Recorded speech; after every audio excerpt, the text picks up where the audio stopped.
Hi everybody and welcome to the start of a brand new Let's Play / commentary on my channel, and it's for a game and a game series which I have been kind of, I guess, mixed about over playing them and whether I like them or not. This is Kingdom Hearts Final Mix on the PlayStation 3, being played on the PS3 1.5 HD remix, and originally Kingdom Hearts released in Japan in March 2002, in North America in September, and in Europe in November. But this is the Final Mix version, which basically released in Japan in December. And didn't get a release over here and over in the West until, I think it was 2009, 2010 when it finally got a release date over here. I think it might even be later than that. I think it was 2012 actually, by the time it got released over here. So I'm going to be playing through Kingdom Hearts Final Mix. I only completed this for the first time when? I completed it for the first time in March of this year, so about 2 or 3 months ago. And before that I hadn't really played Kingdom Hearts at all. I don't really know why. I guess it was just because I thought it was a bit of a weird. I think one, I've never really been into. I wasn't really into RPGs for a very long time, up until I would say the last few years or so. Sorry. And I always found the idea of Kingdom Hearts kind of a bizarre choice, kind of crossing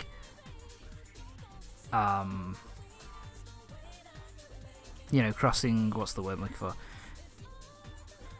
Crossing Final Fantasy with Disney. It's kind of bizarre, kind of a bizarre thing to want to do, and it's kind of something which I think might not work, or might not work all that well. But anyway, I'm going to give my opinions and and hopefully give my eventually give my thoughts on what I think of this game as a whole, and also talk a little bit about what I think of the series in general. Oh, almost opposite skirt shot. Anyway, this is the opening cutscene, which has become a bit of a thing with Kingdom Hearts. There's always one of these in every single game, I think. And typical Square Enix, where it's very the animation is very beautiful. The music's really good as well, although I do prefer the version at the end of the game, which is more slow and has a more it's like mostly piano. This is more of like a dance remix, so I prefer the the one at the end of the game, which is more kind of sounds more piano-like. You can certainly tell the difference between gameplay and a cutscene. The models actually look pretty good, considering they're basically upscaled.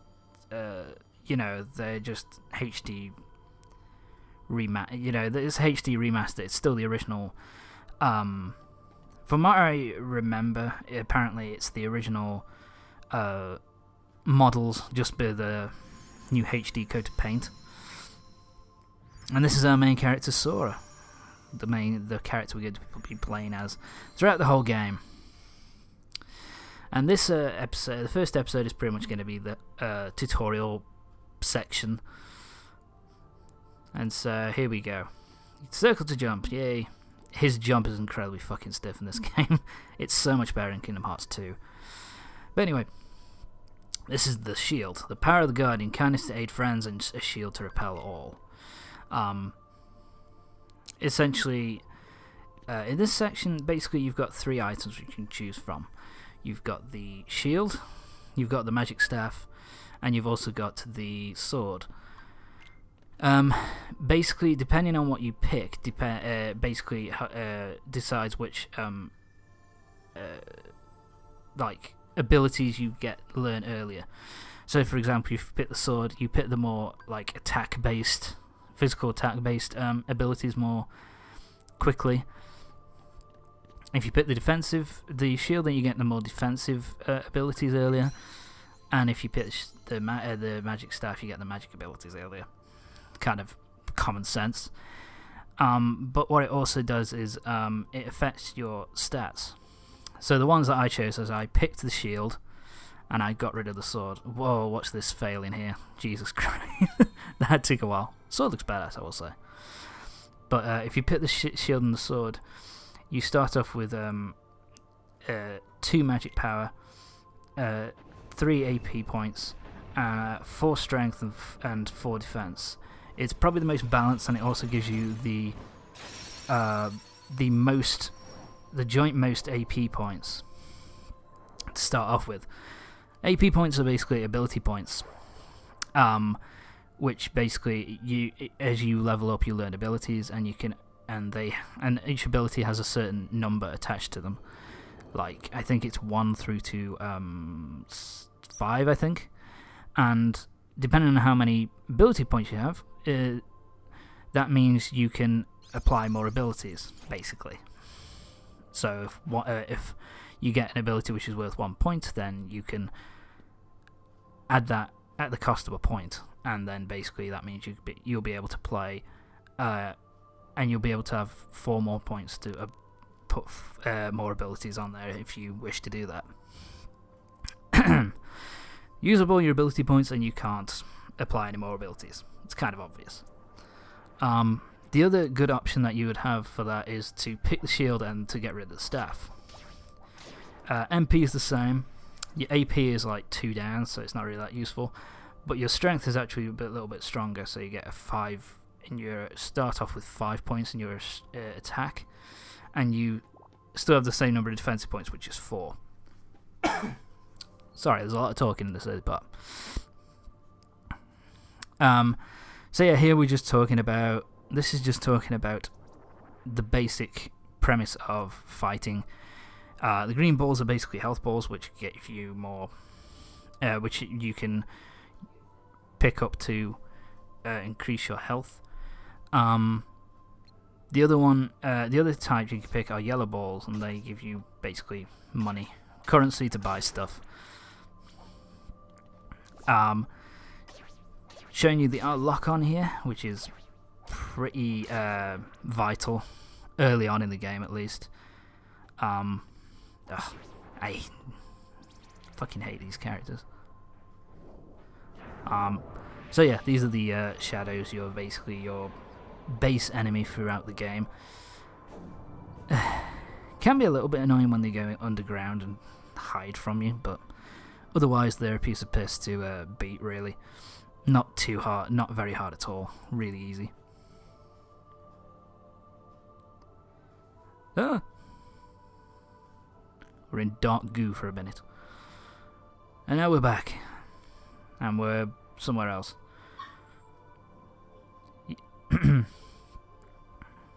Yeah. So the different areas that we're on, like these little, I don't know, discs, they have different things related to Disney. Not this one. The first one did, though. I think that had like Snow White and the Seven Dwarfs on it. Which, you know, it's showing you Disney characters. Oh. Sorry if you can hear the dog. He's being a pain in the ass. So yeah, this is telling you about chests that you can open. And these will contain various items depending on what it is that you want, wherever it is they contain. They contain different things. Yeah, push it. There you go. Like usable items, that kind of shit. And yep, and these are what the items look like. Sometimes you defeat enemies. or break items, they will drop those little things which you can pick up, and that will give you an item as well. Yeah, it's all basic stuff so far. With this you can attach onto it, and you can lift it up using triangle, or you can just beat the shit out of it to break it, depending on what you want to do. Triangle button is pretty much your context sensitive button. Sorry about that. Which can be used for opening chests, interacting with objects, and just basically opening doors and stuff like that. Hold on, where are we now? This is a weird place. Wow, that was strange. So yeah, you can press selection to get select button to go to first view. Never you fucking use it. So here we go. This is another thing which can affect your game. If you pick the first option, then basically you'll level up quickly for the in the beginning, and then slowly at the end. Like the first 50 levels are quick, second 50 levels are slow. If you pick all middle, then they will go. If you pick the middle, then you'll basically be leveling up consistently all the way through the game. And then if you pick the last option, you level up slowly at the beginning for the first 50 levels, and then quickly for the last 50 levels. If you're going for 100%, last option is the best. But I'm picking the early ones to get it done, so we can level up quickly, just because this isn't going to be, 100% run. This is basically just going to be a run through of the main story. So it's just a good option to... It's the best option to kind of get all your... to get to level 50 as quickly as possible, because that's all you need to get to beat the final boss. Sleeping Beauty. More Disney. As if you couldn't tell. Yeah, no, there's some very basic stuff. Yeah, you can't open your inventory once you've hit the start button. There was a bit of an edit there. Sorry. I don't know what that edit was for, actually. I think somebody came into the room and I had to deal with something. Or maybe I just looked at my items very quickly. As you can see already, I'm just not bothering with the lock on. Just like beat the shit out of them. So you might see the 1p flashing up every time you defeat an enemy. Essentially that is your experience, so that's 1 experience point that you are earning. And I level up, my strength has gone up, which is nice already. I'm leveling up already at level 2, which is kind of nice. You can also earn another type of experience point, which is the tech point. That is basically if you deflect an enemy's attack, you get it's like basically like a bonus experience points that you can use to level up quicker. I don't really use it because I'm not very good with it. These green circles are basically the save points, and they are scattered throughout the entire game. There's at least 1 or 2 per world, basically. Sorry about that. Bloody hell, my throat's gone to shit. And so yeah, you don't really need to. I don't really need to save at this point. This is only the tutorial shit. I will say I do like the. Oh look, it's Belle from Beauty and the Beast. I do like the concept of this. The whole dreaming for a tutorial state. Oh god, what's happening? Oh shit, it's Persona.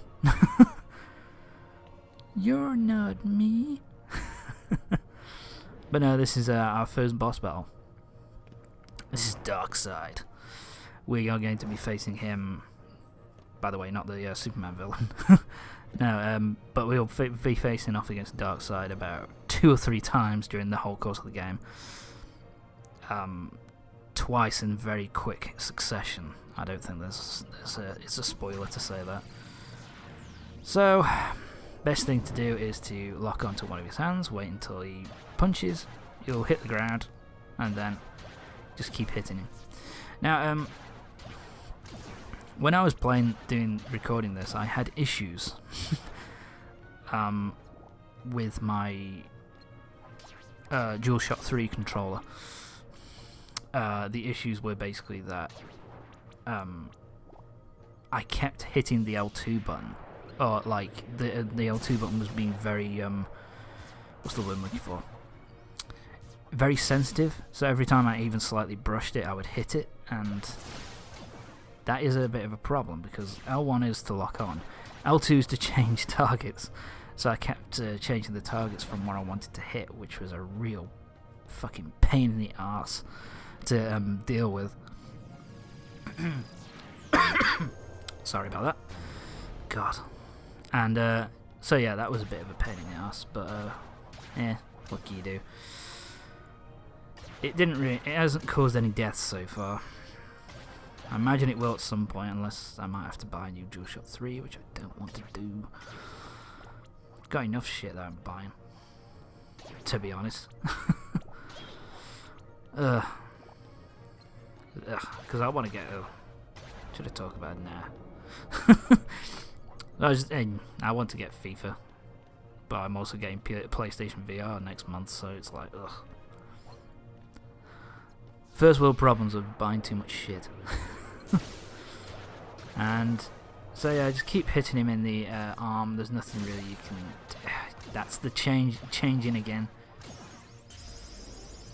And there we go. Level up. Defense and my max items has gone up, so I'm already got. I think you start off with 4 item slots, so I'm now up to about 5 item slots, which is very nice.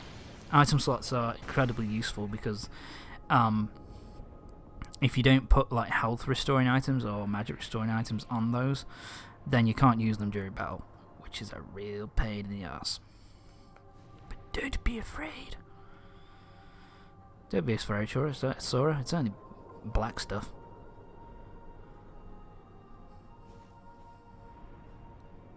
A giant key. So many giant keys. So don't forget. Oh my god. You are the one who will open the door. Oh yeah, all this bloody... One of the things that annoys me about Kingdom Hearts. The overly flowery dialogue and the bullshit that they're trying to spout. Oh well. Oh look. Look at that sun. You lazy prick. Yay. And here we are getting introduced to the main characters already. So, yeah, this is the main character. We get to play as Sora and Kairi, one of the other ones. We get introduced to the 3 main characters early on, which is kind of nice. Gets them out of the way anyway. Another cutscene. There's going to be a lot of these. What am I saying? It's an RPG, of course there's going to be. This will come in... Well, I don't know whether it'll come into use later. I can't remember. Does this... I guess it does. I guess it gets explained later on. Not where she comes from, but the fact that she doesn't know where she comes from gets explained later. For some reason. Yeah, whatever. So what are we waiting for? Hey! Aren't you guys forgetting about me? And his main character number 3, I guess I'm the only one working on the raft. Riku. I don't know why they decided. And you're just as lazy as he is. I don't know why they decided to name him Riku. He's the only character who's actually got the same name as a couple of other Final Fantasy characters. Kind of weird why they decided to go for that name. Knowing that they're going to have Final Fantasy characters in this game. Kind of bizarre. But here we get something early on. Kind of nice for early on. We actually get... Here it is. End of the first part, we actually get the title screen. And that's it for this part. Join me next time for the next part of Kingdom Hearts, when we'll be doing, well, we'll be doing more interesting stuff, I swear. I'll see you for the next part of Kingdom Hearts. See you next time.